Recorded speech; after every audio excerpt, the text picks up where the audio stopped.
लोकयन्ति यं श्यामसुन्दरमचिन्त्य गुणस्वरूपं गोविन्दमादिपुरुषं तमहं भजामि।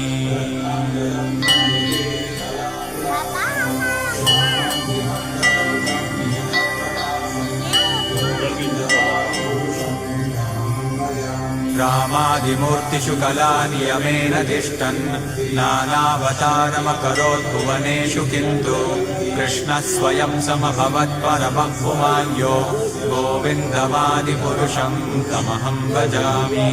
यस्य प्रभाप्रभवतो जगदण्डकोटिस्वशेषवसुधादिविभूतिभिन्नं तद्ब्रह्मनिष्कलमनन्तमशेषभूतं गोविन्दमादिपुरुषं तमहं भजामि। मायायि यस्य जगदण्डशतानि सूते त्रैगुण्यतद्विषयवेदवितायमाना सत्त्वावलम्बि परसत्